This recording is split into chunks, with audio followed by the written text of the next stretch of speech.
Right. Welcome, everyone. Please let me know if my sound is audible.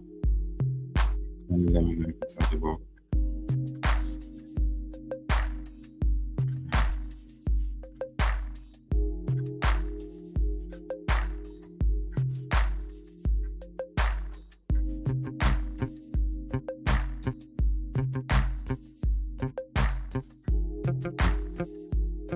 If you can hear me, please let me know in the comment section. Let me know in the comment section if you can hear me. I want to make sure my voice is audible.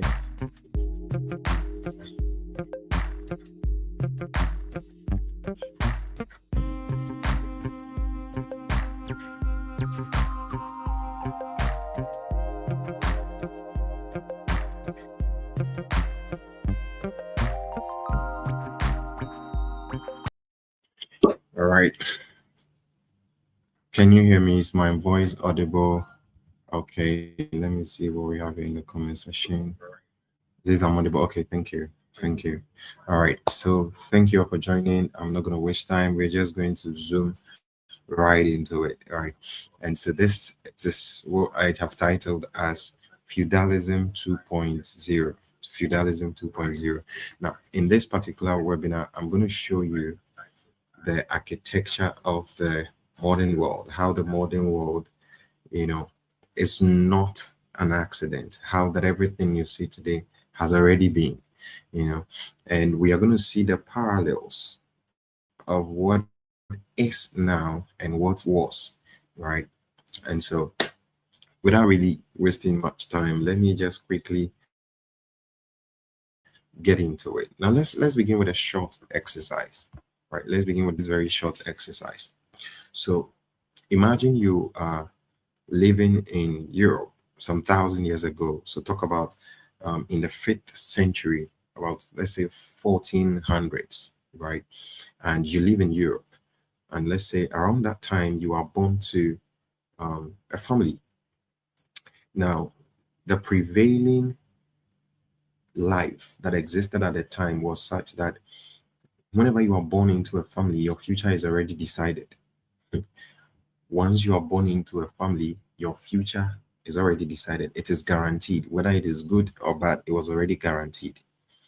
And so you had very little chances, very little options in life. Your options were already limited, right? And so around that time, if you were born into what we call a peasant family, then it means that you are most certainly going to become a peasant.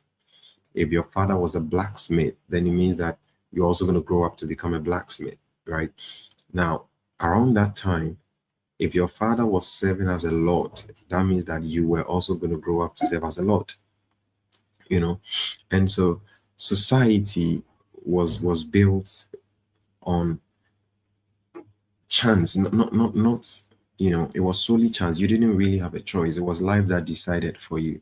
Now, this thing was happening around a time when the Roman Empire had collapsed. And this was around the 5th century, like I said. Now, when the Roman Empire collapsed, Europe had a problem, right? So they began facing what we call political instability, right? There were invasions. People were just attacking them. Now, if you have really studied your history very well, especially for Ghanaians, you'll find out that we are told that the first European country that visited the Gold Coast was the Portuguese, and it was around the 14th 71 thereabouts. Okay. And so everything I'm saying now right here is around the 1400s. Okay, the 5th century thereabout. That was because around that time the Roman Empire had collapsed, and the entirety of Europe was in a mess. There was a lot of problems going on in Europe. And so what happened was that the Europeans didn't have any central government. No European country had a central government. Their towns were unprotected. There were invasions. Our countries would just invade your territory and take over everything that was there. And so that was the prevailing circumstance in Europe around that time. Now, because of what was going on, it led to a lot of insecurity, right? There were insecurity everywhere. Invasions were rampant. There was violence everywhere. Violence actually became a norm because people were attacking people anyhow. Anybody you can attack, you go ahead and attack them. You seize their properties, you take whatever belongs to them, and it becomes yours. And so that was the kind of life that they were living around that time. Now, security was now seen as a valuable resource, right? Such that if you had security, if you had protection around that time, then you are most likely ahead of the rest of the people, because a lot of people were at the mercy of those who were attacking them. If your attacker comes and the one attacking you says, I don't want to do anything to you, I don't want to take anything from you, then you celebrate, you thank God, okay? Because that was what was happening. But again, it was not happening to everybody. It was only to some people. Around that time, there was also the emergence of a certain group of people. Now, these group of people, they had lands.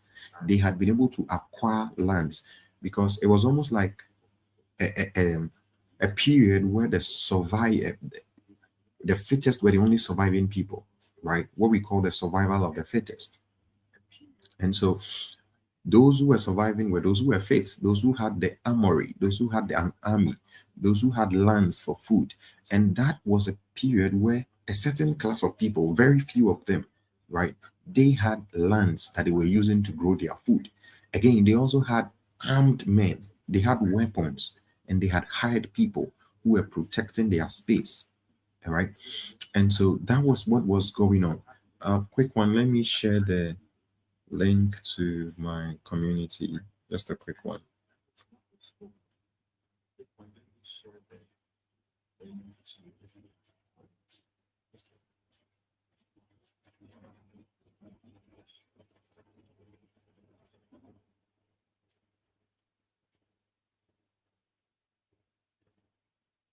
Okay.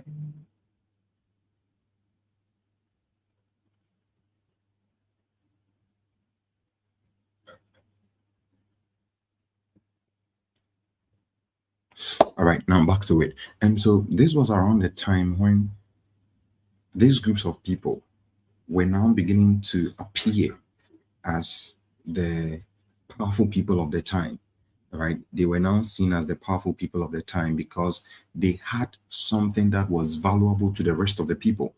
The rest of the people had, come to a place where they were at the mercy of their attackers. They couldn't defend themselves. They couldn't protect themselves. They were not able to defend. They were not able to offend because they had nothing.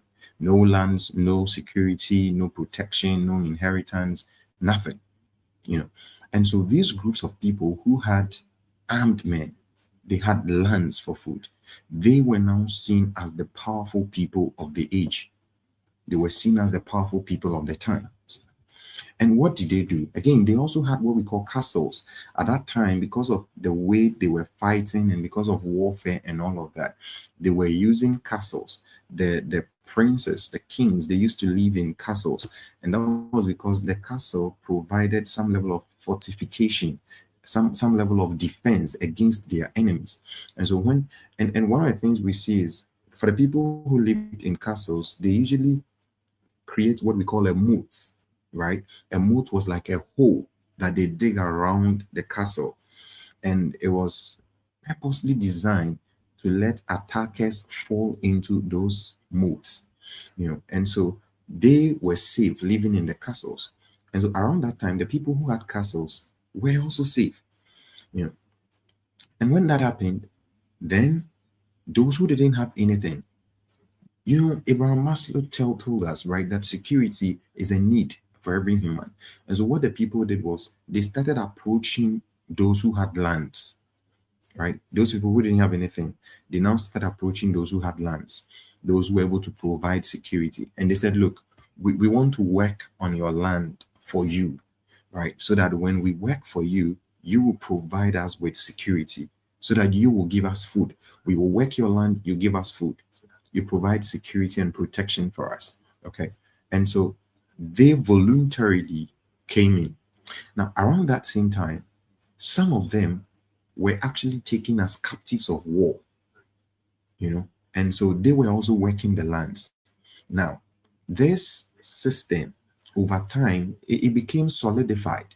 It wasn't the norm, but because it started happening over time, it became solidified into what we would describe as a social system, right? A socio-economic system. And that system is what we call feudalism. And so that explains the title for our webinar tonight, which is Feudalism 2.0. Okay. And so at that point, feudalism had become a practice, a norm, something they all accepted. And so anybody who was in need will now approach all these powerful people and say, oh, please, we want to work on your land. We beg you, would you please allow us to work on your land? You will protect me. I'll work on your land and all of that. Now, also because around that time, the kings were also doing something. The kings also needed defense. They needed an army. And so the kings said, okay, because I'm a king and I own the lands, right? I'm going to give lands to people that I am interested in, people that I feel they have something that I need. And so the king started giving lands out to all these people in exchange for loyalty, right? In exchange for security. And so the kings wanted these things. Now I'm going to show you an image on your screen real quick. Let me project an image for you to see, an image that describes the concept of feudalism that I'm talking about. You know, um, where's this image? Oops.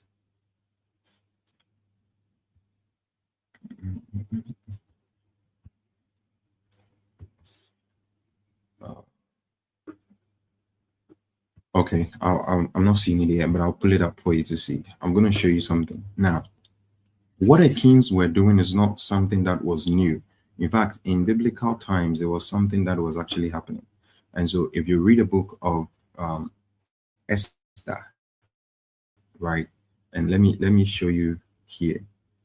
Let me show you something here.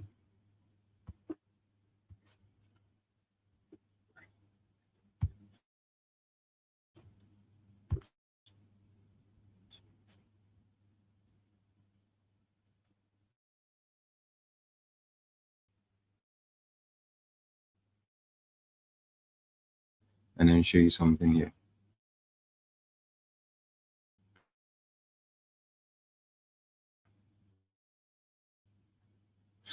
Now, all right, let's look at something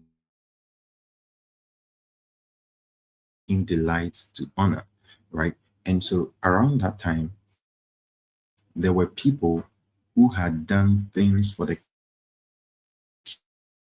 king that the king would want, were giving lands away during those lands away to people who had done something for them. Okay.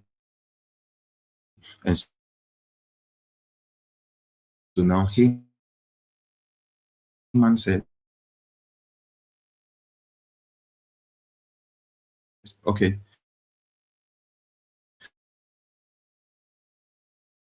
who is that? Says for the man the king delights to honor, have them bring a royal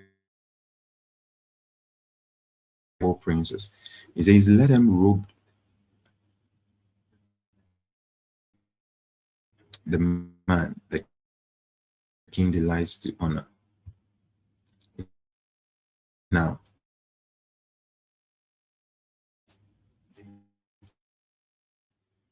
Which screen am I sharing? Oh, sorry guys, I was sharing the wrong screen.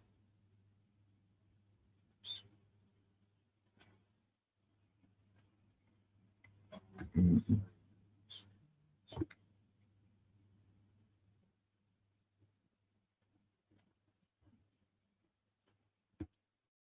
Okay.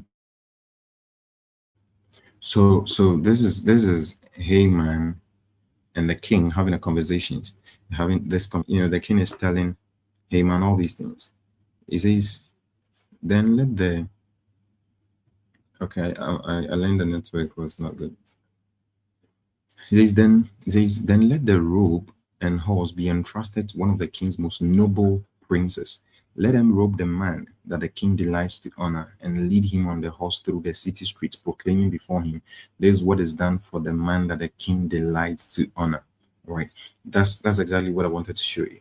So around that time, kings used to honor people. Kings used to honor people. And so that practice of honoring people resulted in a certain class of people known as the nobles.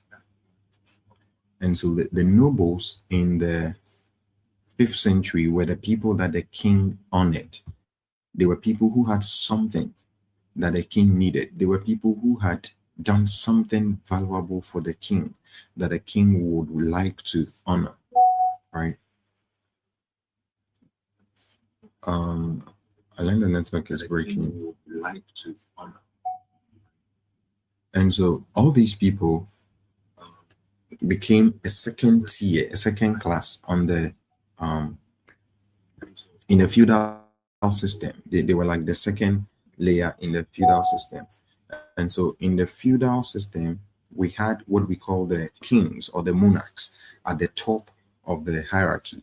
Now, right beneath that, we had what we call the nobles, right? Now, these nobles, like I've said, are people who had something that the king needed. You know, they were like the second hand man, the second hand of the king. The king needed their loyalty. He needed them to provide him with security, with protection, because those people also managed armies, you know. And so that was what was happening around that time. Now, having understood that, there was another tier, another layer, which was what we call the um, which is what we call the knights, right? Knights in this case is KNIGHTS. Now, these knights were like security personnel. They were like the security people of the day, the soldiers, the army. They were the ones who were protecting the nobles and the kings. They were the ones that when enemies invaded the lands, they were the ones who fought on behalf of the kings. They were the ones defending the kings every now and then. And so over time, they had to also protect the peasants. But this is where it gets interesting because we are now going to look at what I describe as the peasant culture. All right. Now, because the peasants were people who were working the land, they didn't really have anything. They were born to the farmers, the blacksmith, the people who were working the land, making sure the entire system was in check. They were the ones who were making sure that the economic structure was in place. And so over time, these people were just known for that. Now, the kings, however, had built a system that made it almost impossible for people in the peasant hierarchy, in the peasant zone, to be able to ascend to the apex of that pyramid. And so, if you belonged to the peasant class, it was almost impossible for you to gain what we call upward mobility. Upward mobility basically means ascending that hierarchy, gaining ascent, right? Climbing that hierarchy to the level of the nobles, to the level of the kings. It was almost impossible, practically impossible for the peasants because the kings didn't want to create co-equals for themselves. And so they have to put in place structures that limited the options that the peasants had. Now, that experience that the peasants had led to what we call the peasant culture. Now, what is the peasant culture? The peasant culture was a certain belief system, an ideology that made children born to peasants to believe that once they were born as peasants, that was their end. A cap, a ceiling had been put over them, and that they cannot ascend, and that they were not deserving of any level higher than peasantry. you know. And so around that time, these people will now give birth to their children, and their children thought to themselves that, oh, they were not worth it. This is where they belong. I mean, the apex is not for them. And so it became a belief system, it became a culture for these children. They didn't have to decide the circumstance of their birth. But once they were born to peasant parents, then means that their future had already been decided. And that was the problem with the peasant class. You see, you may be surprised to find out that even though this practice was done years ago, it still happens today. Our society has not really moved on from this feudal practice. Only that we have changed the name. We don't call it feudalism. Today we call it something like democracy. We call it capitalism. You know, it is only the name that has changed, but the hierarchy, the actual skeleton, the practice of that system still persists. It still exists. And so there's a class of people today who belong to the peasant class. And once they are born to certain groups of people, certain groups of parents, that's their end, their decision, their future has already been decided. Now, for these people, telling them to dream big means nothing because they've already decided. Their community is already telling them this is where you belong. That apex is not for you, my son. This is where you belong. And so they don't even have any edge to ascend and to go beyond where they live. But if you look at the monarchical class of people, those who belong to the monarchy and those who belong to the noble class, they had a different kind of attention mindset. For them, their belief was that they owned everything. They owned the lands and the slaves, and that people are supposed to be serving them and not the other way around. And so children who were born to people living in that category, parents belonging to the noble and the monarchical class, those children born to them now believed that, look, we are the best part of this structure. We are in a place where the rest of the people serve us. We are in a place where we own everything here. And so for them, they don't really have to do much except to manage what they have been born into.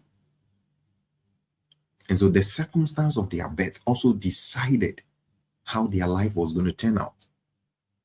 And that is why there are times when you will watch all these Nollywood movies where the prince wants to marry this poor village girl, and the king is saying, no, I'm not going to let you marry from that class of people. Why? Because the kings didn't want to give room. They didn't want to give any chance to the peasant class to come to a place where they are on the same level with them. So imagine that you were born into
And so, guys, sorry, my network got interrupted, but it's restored now.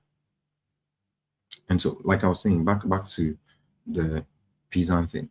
And so these groups of people were now in a place where the circumstance of their birth decided their future. Their future was already decided by the time they were born. You know, guys, let me know if you can hear me. I just want to be sure that. Guys, let me know if you can hear me. I think my camera is still.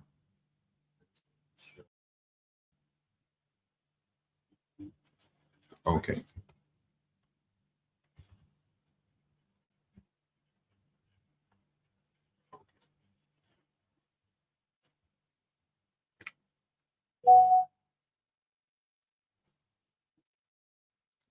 Okay.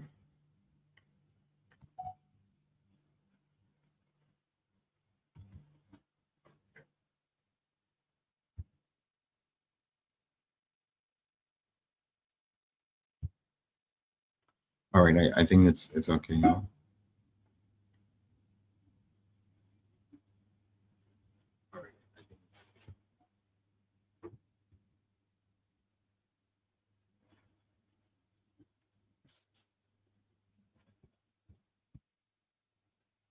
All right. So back to it.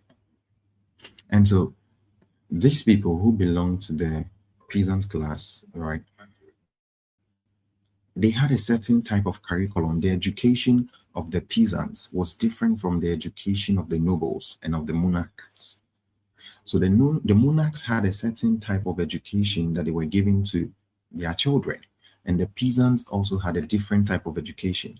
Now, the peasants knew that, look, they are not qualified to be on the apex, to belong to the upper class of society at the time.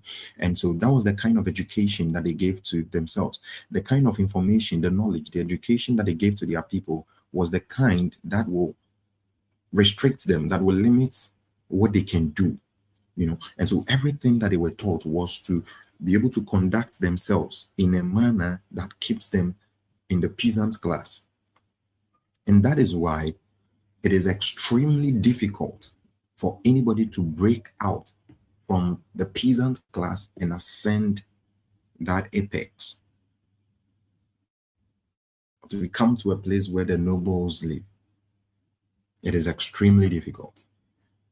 Also, because they put in place what we call gatekeepers.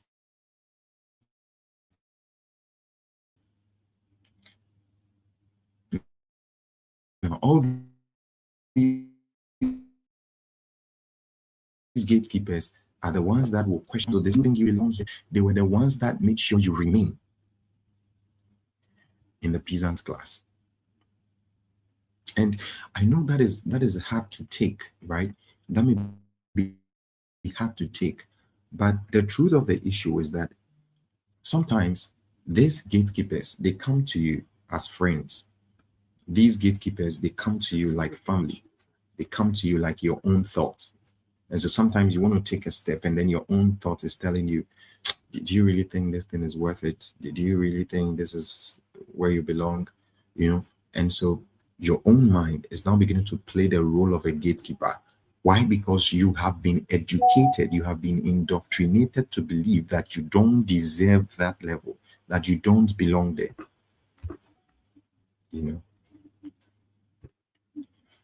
um, I understand there's not okay. Let me do this. You have been educated to believe that you don't belong to that noble class. And so everything about your life, including your own mind, is now questioning your audacity to be making attempts that try to bring you to the class of the nobles.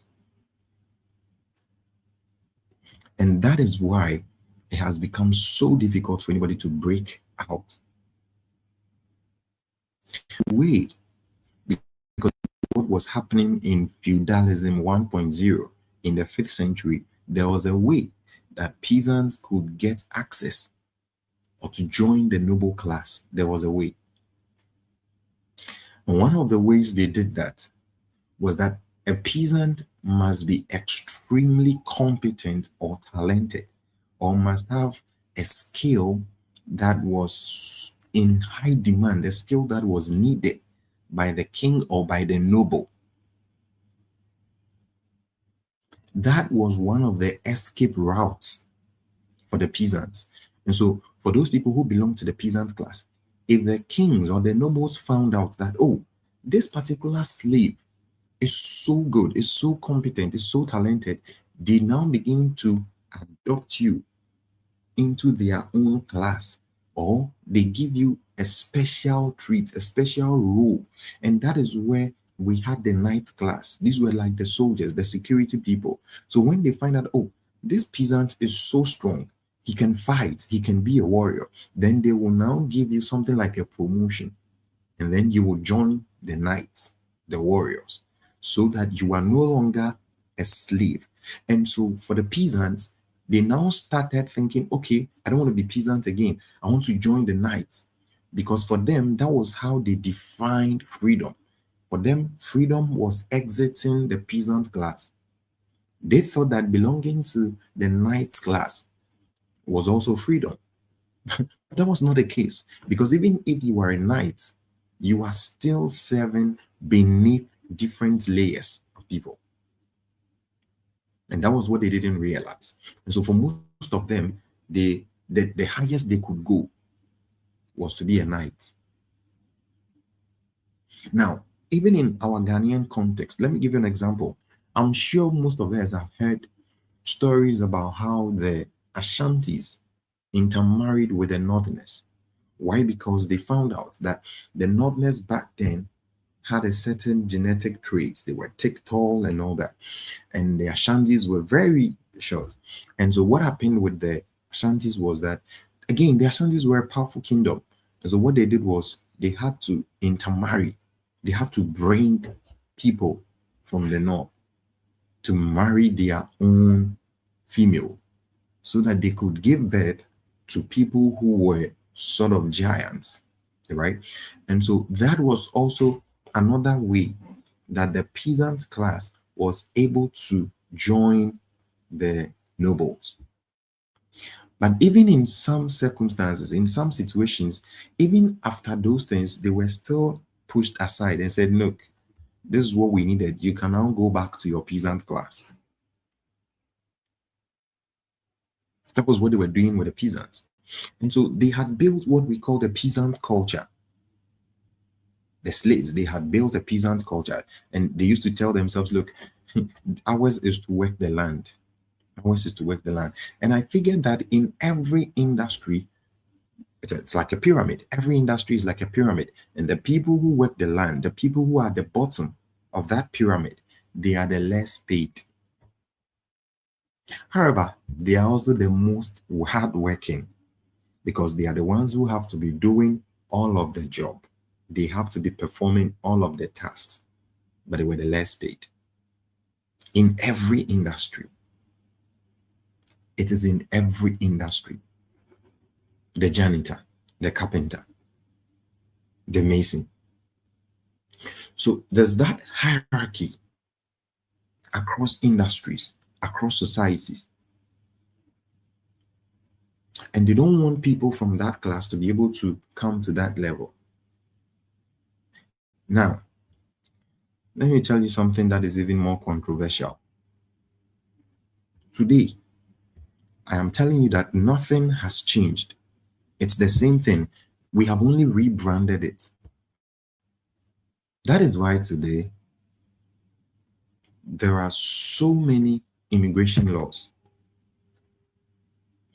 Because a certain class of people who belong to the monarch, the kings, the nobles, they feel like the peasants are getting way too much access, too many access to this place. And so we have to find a way to shut the door.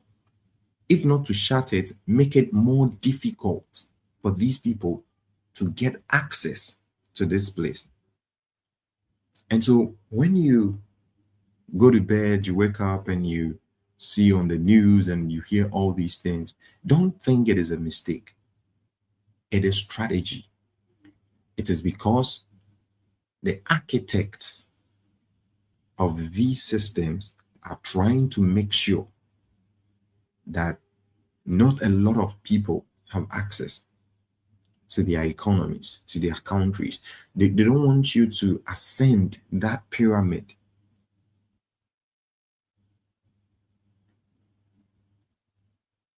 But there's a way. And this is the interesting part. And I'll be giving you this and I'll be ending here. There's a way that you can distinguish yourself so that you can gain access, you can gain upward mobility into the noble class. And one of them is what I told you earlier, that you must be so good at something. So good, so valuable that they cannot resist your value. There's a story about Joseph, right? He leaves his father's home. He's sold into slavery. He leaves with nothing. He goes into slavery with nothing. But even in prison, he was made the chief prisoner. Even when he was a servant, he was made the chief servant. Why? Because that guy carried something that was in need. It was in demand, something that was so valuable that they needed at the time. And so because of that, everywhere he went, he was granted access. Everywhere he went, he was granted access because he had something that he needed. The question is, what do you have that the people in that class will need? What can you offer? What is it that will make a king look at you and say, I need you in my palace? What is it? What will make a king send you an invitation? Because at the time when these people were stuck because they've had a dream and they couldn't interpret it and all of that, just go and let's send for Joseph. Let's send for this guy. I know a guy, let's send for him. If you were invited to that palace, what would you tell the king? Can you speak the king's language? Can you speak the king's language? What value will you offer the king? What are you competent in? What skill will you bring here that the king has never seen before? What makes you so distinct? What makes you so special? Why should we give you this access? Why should we give you this opportunity? And these are the questions we must begin to ask. We must begin to find answers to these questions.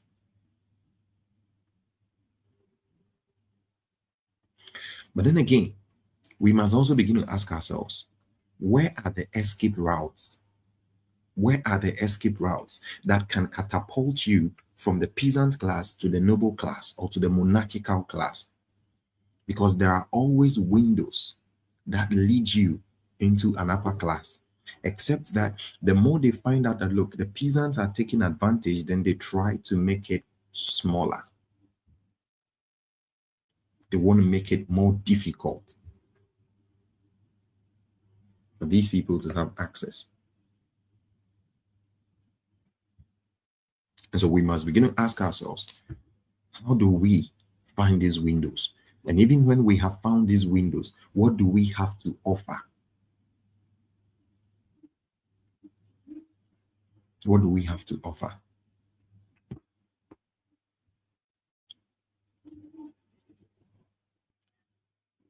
And see, as simple as that sounds, it is the most powerful thing you can ever do. It's one of the most powerful things you can ever do. That you'll be able to sit down and say, look, these are my strengths.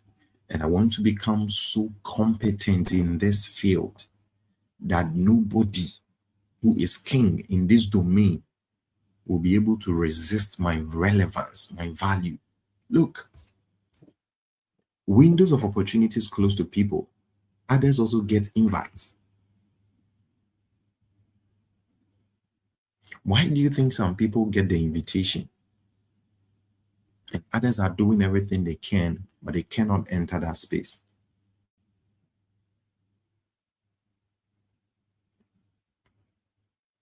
It's value. It's value.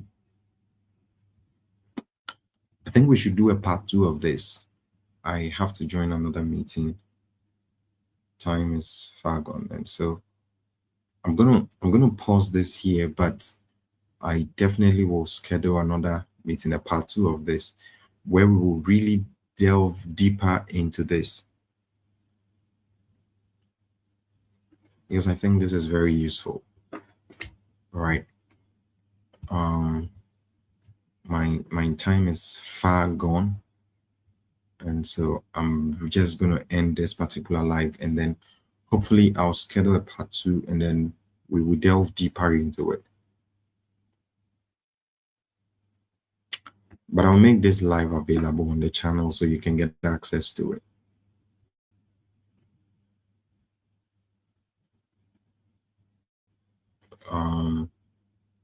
Oh, were we live on Facebook? Oh, yes. I didn't realize it. Oh, okay. Okay. All right. Oh, okay. All right. We're live on Facebook, but I think it was private. So only a few people saw it. Okay. All right, guys. So thank you for sticking and staying. Thank you for coming around.